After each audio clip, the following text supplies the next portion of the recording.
This SciShow compilation video is supported by Brilliant. As a SciShow viewer, you can keep building your STEM skills with 20% off an annual premium subscription at brilliant.org/scishow.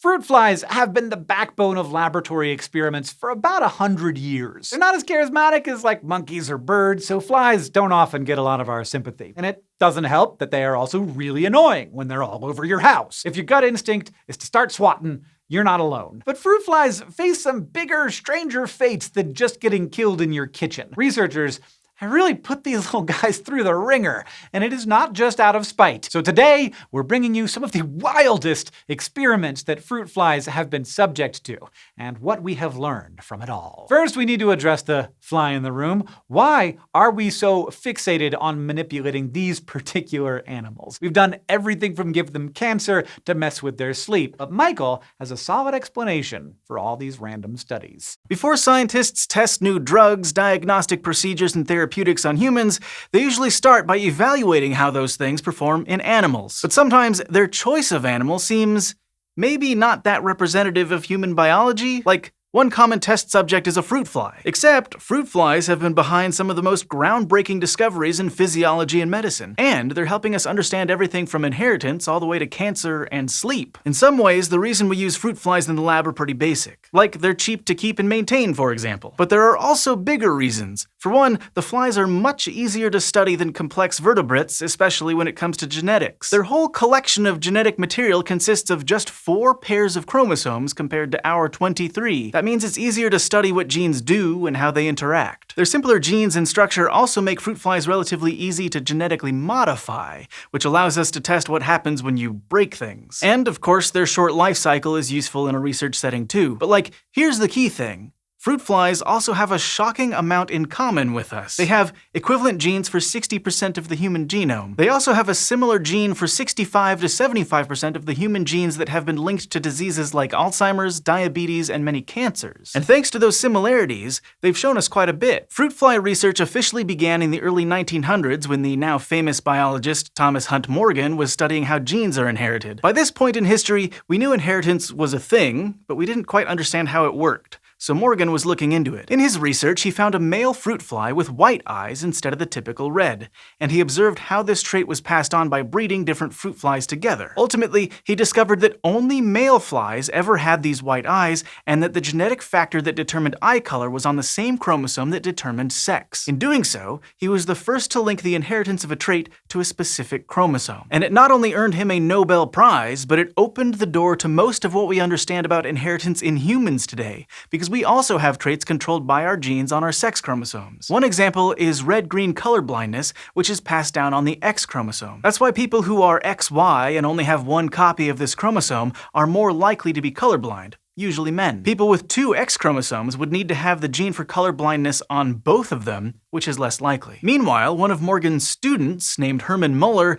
made another revolutionary discovery using fruit flies that earned him a Nobel Prize. He found that X-rays and other ionizing radiation can cause genetic mutations by breaking apart chromosomes. This can cause DNA to get deleted, duplicated, swapped around, or just inserted into the wrong place, all of which can be passed on to offspring. Thanks to his work, we now take precautions when taking X-rays, like using those heavy lead aprons you might wear at the dentist. But this work had implications beyond inheritance too. Since they had to keep track of all these rearrangements, scientists ended up creating records of what sorts of genetic information lived in different parts of the chromosome. And that led us to broader discoveries. Like, it taught us more about how embryos develop. Specifically, it let us find one of the signaling pathways that controls development within an embryo. A signaling pathway is how cells communicate with each other. This one is called Notch, because researchers found it while trying to figure out what made certain fruit flies develop notches in their wings. But lots of other animals have it, including mammals like us. Through a lot more research spanning decades, scientists not only learned how it communicates with other cells,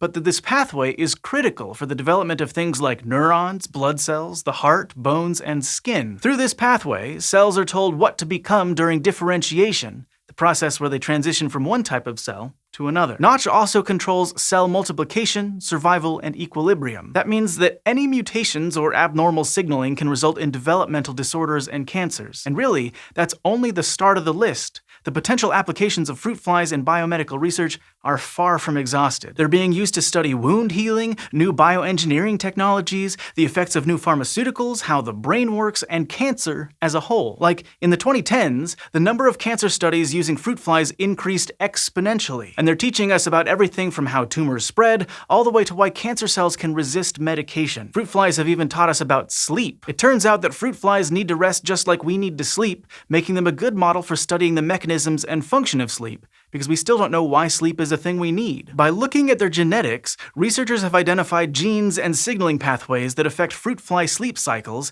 as well as the regions of the brain responsible. So, while these results don't have direct applications to humans yet, they could lead to a better understanding of the differences in sleep habits. Really, fruit flies may look nothing like us on the outside, but because of their biology and their genes, there's a practically endless number of things that they could teach us. So, the next time you see a bunch of them hovering around your fruit bowl, you may want to thank them before getting out the fly swatter. Those were some of the most famous fruit fly experiments ever conducted, but for some reason, this next experiment didn't quite get the same accolades. Nobody gave a Nobel Prize to the scientists who programmed fruit flies to ejaculate on cue. But then again, why would anyone want to do that? Here's the announcement from 2018 when we found out. Animals need to like sex to keep doing it and having babies, but scientists aren't always clear on which aspect of sex is compelling for them. Like with male fruit flies. Maybe it was something about cozying up to a female fly or finding a really great grapefruit. Maybe it was something else. And in a study published on Thursday in Current Biology, Israeli neuroscientists found out that male fruit flies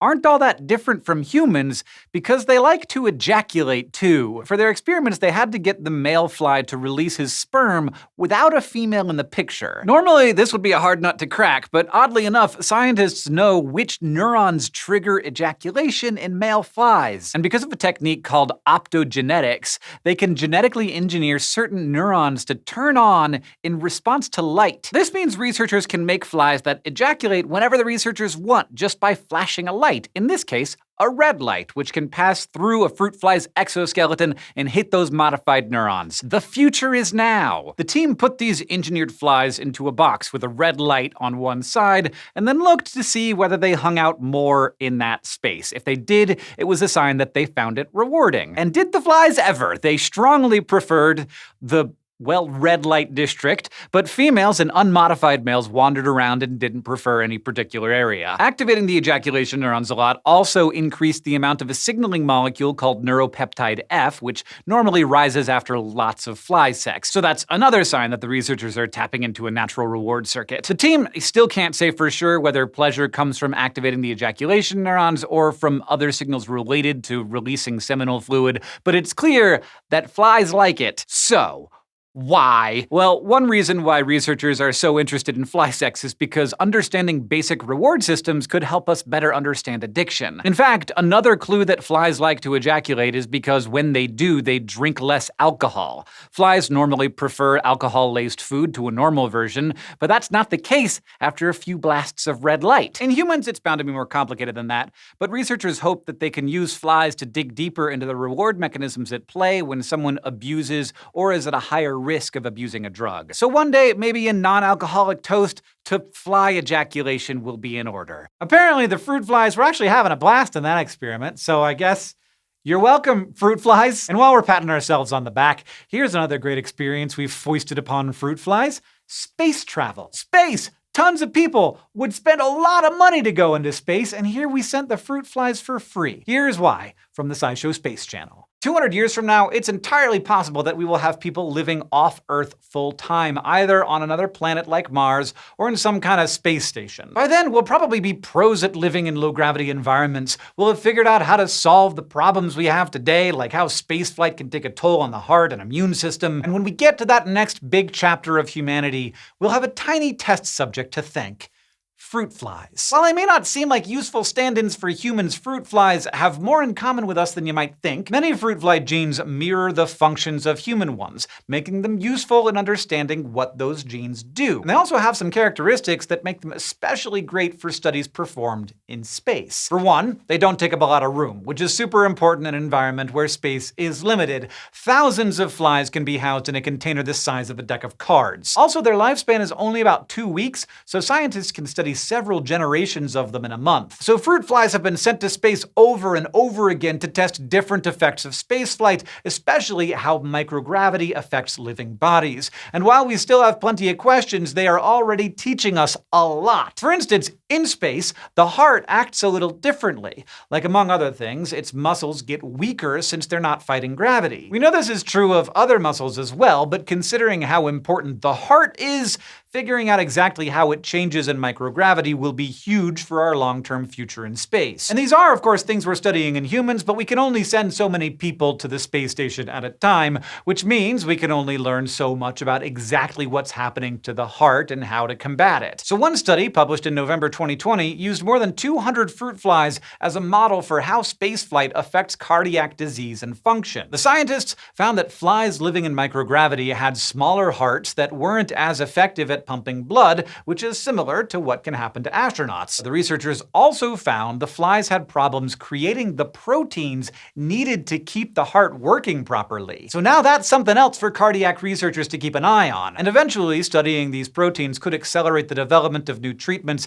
especially for longer missions. But as important as our hearts are, one area of fly research that's been especially fruitful is studying the immune system. Astronauts experience a suppression of their immune system during and right after spaceflight that makes them more susceptible to infection. And flies offer a very specific advantage for helping us understand how and why. See, the human immune system has 2 branches, innate and adaptive. The innate immune system is something you are born with. It's essentially a system of barriers that protect against foreign particles like viruses, bacteria, and parasites. These include physical barriers like your skin and general immune responses like inflammation. Meanwhile, the adaptive immune system is the part that learns to respond to threats as it's exposed to them using specialized cells and antibodies. Untangling what each branch does and how it changes in space is somehow even harder than it sounds, and that's where fruit flies come in. They do not have adaptive immune systems. That's limited to us vertebrates, so they can allow us to really dial into just how the innate immune system works without the whole other part getting in the way and confusing things. The key with the innate immune system is that for it to work, your body has to recognize pathogens as foreign objects, then it can work on fighting them. To do that, the innate immune system uses molecules called receptors to bind and recognize other molecules on the surface of infectious agents like bacteria and viruses. And when it comes to spaceflight, studies have found that the immune system can become impaired when communication to these receptors is disrupted. Like a 2014 study showed that fruit flies born and raised aboard the Space Shuttle Discovery were a lot more susceptible to certain infections compared to flies on Earth. But in that study, only one of the 2 receptor systems the researchers looked at was impaired, the one that responds to fungal infections. The other, which responds to certain types of bacterial infection, was unaffected. They haven't quite figured out why, and proposed that it could have something to do with how the specific proteins act in each system, but it could mean that the fungal receptor is more sensitive to disruption in microgravity, which would suggest that the effects on the innate immune system aren't the same across the board. Meanwhile, the study also found that fruit flies that experienced increased gravity, which happens during launch and re-entry, had a boosted immune response to fungus. Again, it's not clear why. Maybe it's that something about the proteins is more stable in hypergravity, but maybe somehow intentionally subjecting astronauts to increased gravity could have therapeutic uses on long-duration missions. Or maybe it just means we need to put more time and research into developing antifungal coatings. To extend spacefly research even further, NASA established the Fruit Fly Lab on board the ISS in 2015. This small, long-term housing for the flies allows more in-depth study than those on the space shuttle, such as studying the effects of spaceflight on the interactions between a microbe and host. And results from this lab are still coming in, teaching us even more about how our immune systems work in space. So it seems weird that we'd use those buzzing nuisances always drowning in your tea to learn about ourselves, and even weirder that we would launch them into space, taking them to the one place where we can finally be free of them to do it. But researchers are carrying out even more experiments using the fruit fly lab to learn more about immunity and life in microgravity. Meaning fruit flies still have more to teach us about what living in space is really like. So someday, when our first people do move off Earth permanently, they'll not only know what to expect, but how to stay as healthy as possible. Okay, so maybe the heart problems and the fungal infections weren't the best things for those fruit flies. But at least they got to go to space. Now, we are not astroflies or anything, but we can teach you a few things about space through Brilliant. Brilliant is an online learning platform that offers guided courses in science, computer science, and math. They keep learning engaging through interactive puzzles and lessons for learners of all levels. Their course on gravitational physics takes you through the engineering of space travel, even out there where Newton's laws get a little shaky. In this course, you'll learn about gravity and orbits without the negative side effects that those flies experienced from actually going to space. You can check out Brilliant today by clicking the link in the description down below or heading to brilliant.org/SciShow. As a SciShow viewer, you'll get 20% off an annual premium subscription. And thanks to Brilliant for supporting this SciShow compilation. Brilliant can help us understand things a little better in a world where there's so much that we don't understand,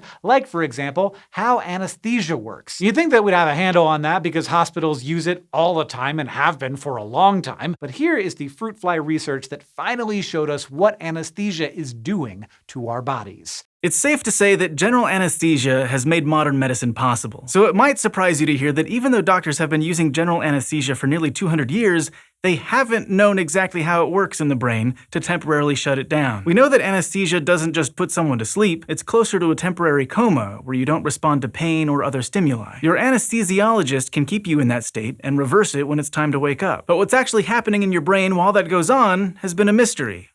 Until now. There have been two main hypotheses for how anesthesia works on a molecular level. The first, called the lipid hypothesis, has been around since the turn of the 20th century. That's when scientists observed that the potency of some anesthetics directly correlates with their ability to dissolve in oils. Our cell membranes are made of oily molecules called lipids, and there are several anesthetic drugs that are all oil soluble, so it made sense that an affinity for our cell membranes could be the key to how they worked. But the lipid hypothesis started to lose support after the membrane protein hypothesis gained traction in the 1980s. That's when evidence was coming to light that anesthetics could bind to proteins in the membranes of nerve cells, as opposed to interacting with the membranes themselves. We've managed to identify several proteins that bind with different anesthetics, and protein binding is how most drugs work. Still, that didn't explain what those anesthetics were doing after they were bound. But a June 2020 study has revealed a major clue into the mechanism of general anesthesia, and in this case, it's actually consistent with the lipid hypothesis. The study was specifically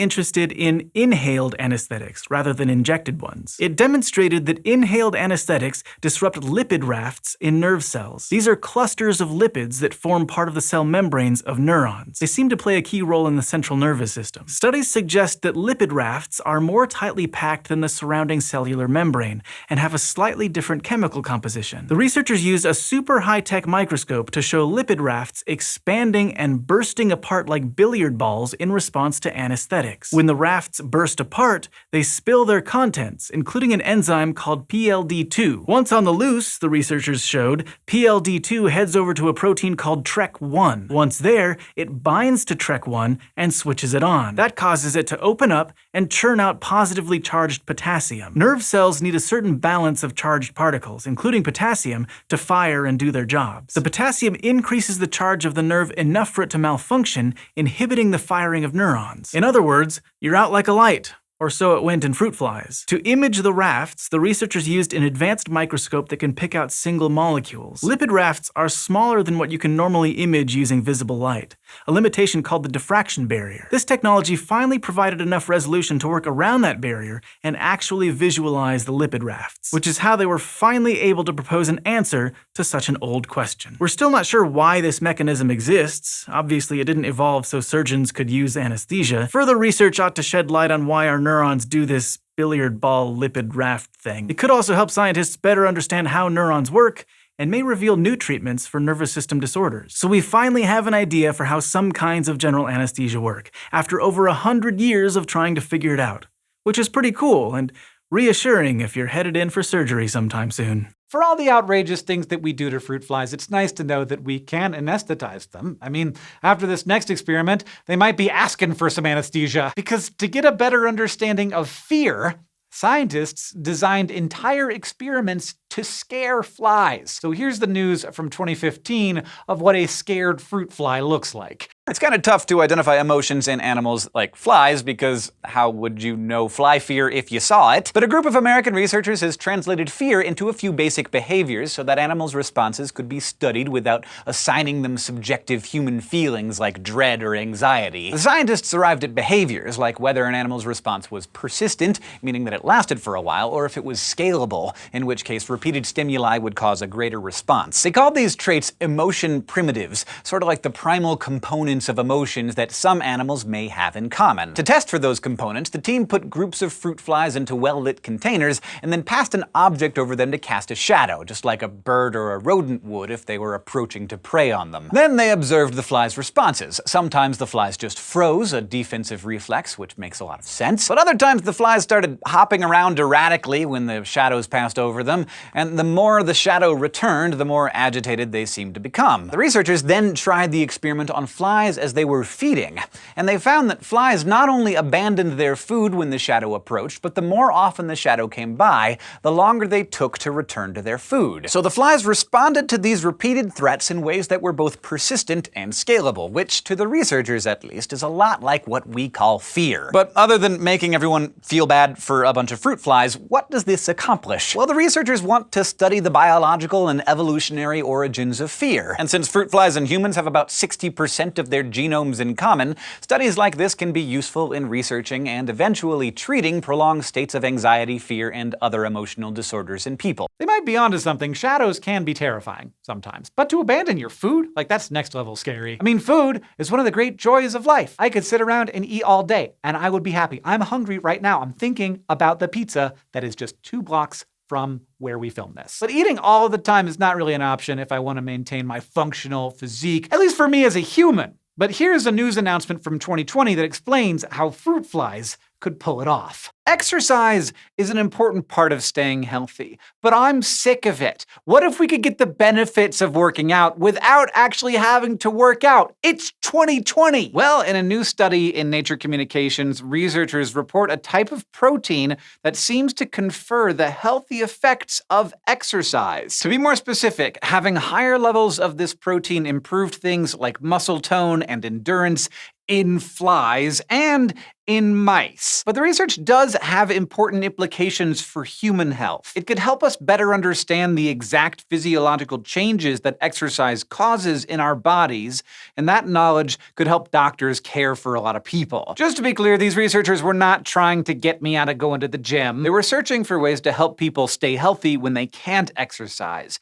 say due to the effects of age or illness or injury. That work led them to study a group of proteins called cestrins. Previous research has shown that cestrins build up in muscles following exercise, but it wasn't clear why or what they actually do. So the international research team designed a workout routine for fruit flies. They put the flies in vials, and then by shifting the position of those vials, the team encouraged the flies to repeatedly climb up the sides, basically a fly treadmill. They also used a similar technique to induce flies to fly across the vial. And some of these flies were engineered to lack cestrins. Over weeks of exercise, the normal flies experienced several health benefits, including a faster metabolism and increased endurance. The flies without cestrins saw no such improvements. So the researchers tried essentially the same thing with mice, and it was the same story. The mice engineered to lack cestrins didn't gain the usual benefits of a workout regimen. Instead, they got winded when they ran on their little wheels. All that made it pretty clear that cestrins were required for the benefits of exercise. So the researchers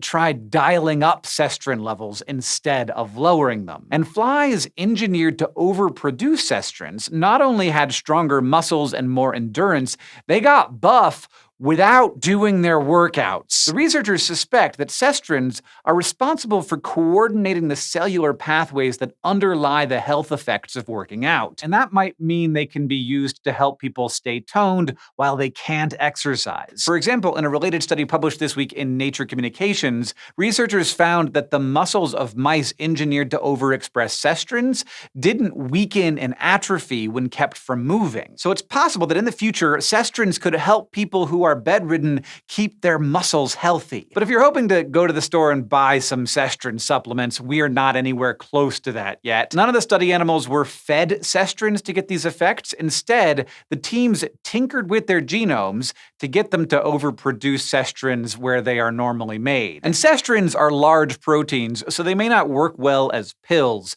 Your stomach might just chop them up and digest them like any other protein, and if they're absorbed, they might not travel to where they're needed. Besides, scientists have a lot more to learn about these proteins and how they work, especially in humans, since we are not flies or mice. But with more research, we might someday be able to use the knowledge we gain about cestrins to help people be healthier. See, some of the fruit fly science isn't so bad. We gave them the power to never move and get buff doing it. Once again, the fruit flies are getting quite a lot of benefit out of these experiments, and that's an example of how great people are at rationalizing the unusual stuff that we do. We can always tell ourselves that these experiments aren't as bad as what some other animals are doing to fruit flies, like we cannot be as bad as the parasitic wasps that Rose is about to describe. These days, most of us can agree that contracting a virus is generally a bad thing. So you could imagine that in most species, parents would want to protect their offspring from viruses. But among certain parasitic wasps,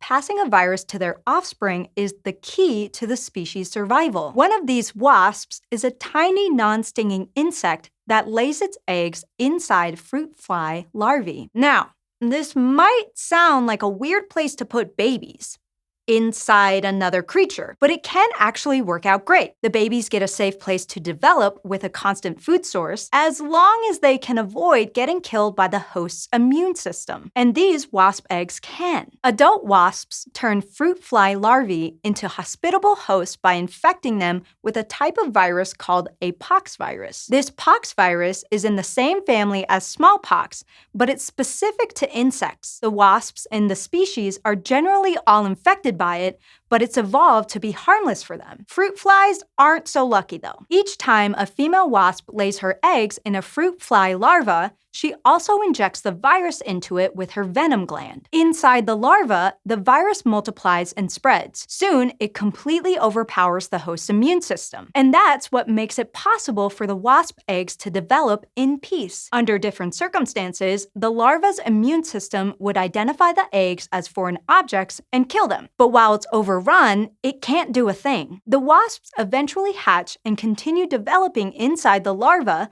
feeding on their host until all its tissue is gone. Once they're mature, they emerge as adults, and their host larva dies before ever becoming a fruit fly. Now, even though this symbiotic relationship seems to work out for the wasp and the virus, exposing vulnerable offspring to a dangerous virus still might sound like a bad thing. And to be clear, it's not like the wasp knows it has a virus or is thinking about whether that virus is good or bad for its babies. It's just doing what it evolved to do. But fortunately, both species have evolved to the point where the virus is harmless to these wasps, even the baby ones. And oddly enough, for the wasp, immersing its offspring in the virus before they're born may be crucial for its survival. In a 2022 study, entomologists at the University of Georgia found that as the wasps develop and feed on the larva, they're in constant contact with virus particles. These accumulate on the wasp's outside shell, also called a cuticle. And as the wasp larvae mature and develop venom glands, the virus particles get incorporated into them. The authors of this study believe that this is the main way the wasp is able to get enough virus to successfully overrun a fruit fly larva's immune system as an adult. They found that if the outside of the developing wasp was sterilized with bleach after being exposed to the virus, they lost their viral infection. And wasps without the virus weren't nearly as good at ensuring their offspring had a nice larva to grow up in. This unusual relationship with a virus may not just be useful for wasps. In the future, it could also be useful to us humans. That's because the fruit fly hosts of these parasitic wasps can be a major agricultural pest. And parasitoid wasp species are known for helping keep pest populations down in the areas they live. It's a reminder of the many ways nature can inspire solutions to our problems, if we make the effort to understand it. At least scientists don't infect flies with pox virus, lay their eggs inside baby fruit flies, and then eat their flesh from the inside out. But they do put those things together so that they can study the process, so I guess they're not entirely blameless either. Thanks for watching the SciShow compilation. If you liked hearing about the range of things that people do to fruit flies, you will probably enjoy our other video about scientists who injected venom into them and other animals to see just how dangerous it is. That's right, we made a very long compilation video about all the weird things we've done to fruit flies, and we couldn't even fit all the videos we've made about weird things we've done to fruit flies in it.